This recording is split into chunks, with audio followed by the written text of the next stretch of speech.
Vista! Vista! Vista! Vista! Vista! Vista! Mga kapwa ko Pilipino! Mabuhay! Panahon na para wakasan ang gobyernong walang kwenta! Yes! Grabe! Sobra na ho ang kanilang power tripping. Sobra na ho ang kanilang pang-aapi. Yes! Sobra na ho ang kanilang kapangagan. Diyan sa Palasyo de Polvoron!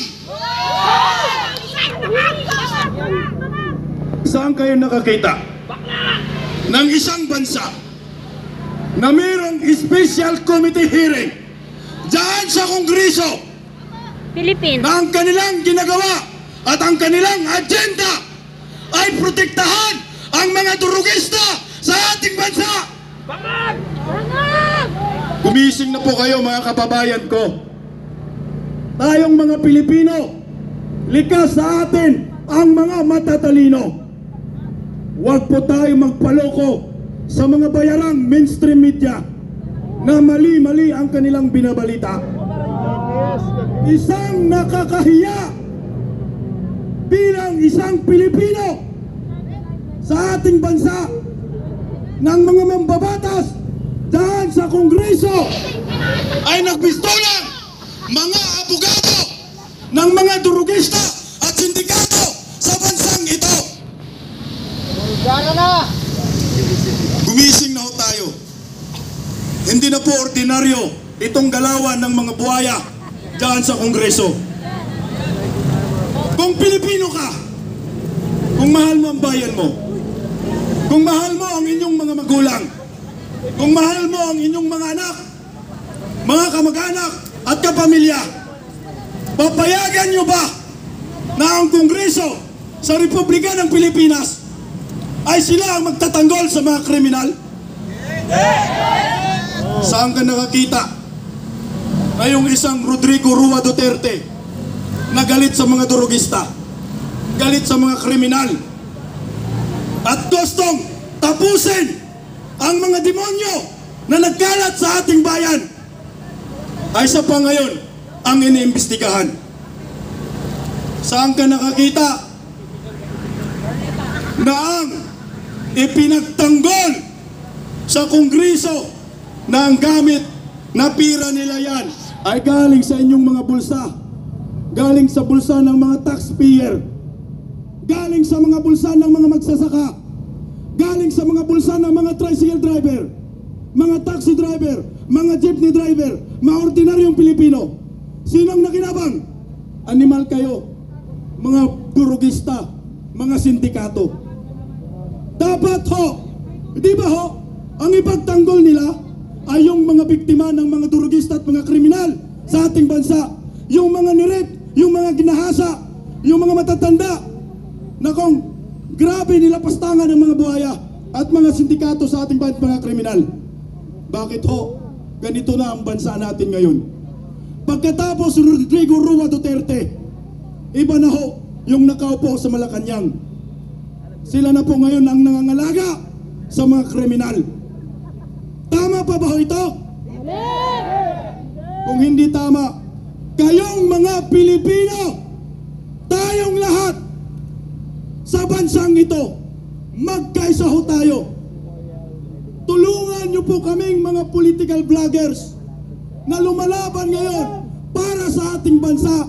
Imulat po natin ang bawat isa na ang gobyernong ito pinamumunuan ng mafia, na ang gobyernong ito pinapatakbo ng sindikato. Ngayon, anong klaseng presidenteng nakaupo ngayon sa Malacanang? Walang utang na loob. Ang kapal ng mukha ninyo. Mga manggagamit kayo. Nung nakaraang eleksyon, grabe kayo makaluhod-luhod kay Vice President Inday Sara Duterte, Mayor Inday Sara Duterte noon. Sinusundo ninyo, gumagamit pa kayo ng private plane para lang ligawan ang isang Inday Sara Duterte na nahimik lang sa Davao. Grabe kayo. Pinagbigyan kayo ni Inday Sara. Tinulungan kayo. Ikinampanya kayo ng libre. Pati mga Duterte diehard supporters, damay. Dahil binoto kayo. Hindi na po dapat kayo nakabalik sa Malacanang. Dahil matagal nang sira ang inyong apelyidong Marcos. Wala nang sisirain sa apelyido ninyo. Dahil matagal nang sira. Hindi kayo nagpapasalamat sa ginawa ng mga Duterte. Yung tatay ninyo na nabubulok na doon. Utang ina sa Ilocos. Walang magpalibing ni Presidente. Ni isang Presidente ayaw ipalibing yung tatay ninyo. Kasi nga, diktadorya. Maraming human rights abuses na ginawa sa kasaysayan ng Republika ng Pilipinas. Nagpabagsak sa ekonomiya natin. Sa kanila nagumpisa ang utang ng Pilipinas. Galit ang mga dilawan dyan sa tatay ninyo. Dumating yung Pangulong Corazon Aquino, tiningnan lang yung kabaong ng tatay ninyo na nabubulok na, hindi yan ipinalibing. Dumating si Fidel B. Ramos, general na ho yun, pero hindi po ipinalibing. Kamag-anak pa, pero hindi po na ipalibing. Second degree. Dumating si Irap, hindi rin na ipalibing. Dumating si Gloria, hindi rin ipinalibing. Dumating si Pinoy, hindi rin ipinalibing. 5 presidente ng Republika ng Pilipinas isinusuka yung bangkay ng tatay ninyo. Ayaw ipalibing. Dapat alam po ninyo ito. Huwag nyo po itong kalimutan dahil history ng Republika ng Pilipinas. Dumating si Rodrigo Rua Duterte. 30 years po yung bangkay ng tatay ninyo. Hindi na ipalibing. Ang nagpalibing ay sino? Si Rodrigo Rua Duterte!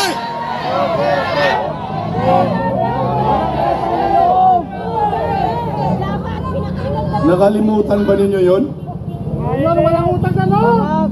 Tama sir, wala ho kayong utang na loob. Ang kapal ng mukha ninyo. Kailan ipanilibing? Kailan ipinalibing ni Pangulong Rodrigo Rua Duterte yung tatay nilang nabulok na? Alam ba ninyo?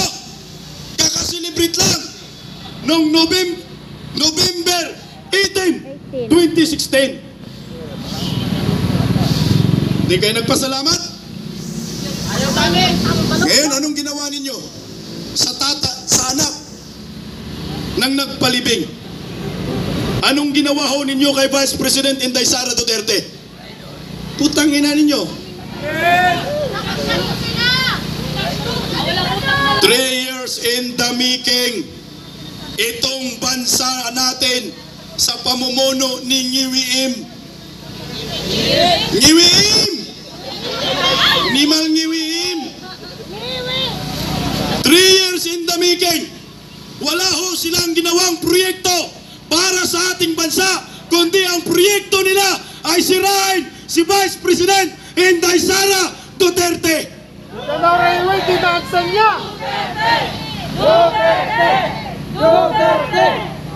Ang tanong, nasira ba nila? Naniniwala ba ang maraming Pilipino dyan sa mga buhaya sa Kongreso? Totoo yan, hindi. Kasi kung naniniwala ang mga Pilipino, animal, wala kami dito. Sleepy na si Jay. Tama? Wala kayo dito. At walang nagtatanggol kay Vice President Inday Sara Duterte. Opo. Kasi nga, takot sila na meron pang isang Presidenteng Duterte na maupo sa 2028. Ngayon, mga kababayan ko, ito yung hamon ko sa inyo. Kami bilang isang political vloggers, dakdak kami ng dakdak sa aming mga channel. Mga kasamahan po natin dito, sinasabihan niyo po kami, itigil na yung kakadakdak, lumabas na ho kayo. Ngayon, narito na po kaming lahat sa labas, nandito sa Veterans Hospital, kung saan nandito si Vice President Inday Sara Duterte na gustong ipakulong ng mga buhaya ang Chief of Staff ni Vice President Inday Sara sa koreksyonal na walang kaso. Hinahamon namin kayo, lumabas na kayo sa inyong mga tahanan, sama-sama tayo lumaban para sa bayan. Duterte! Duterte! Duterte! Duterte! Maraming salamat po sa ating Bistag Pilipinas.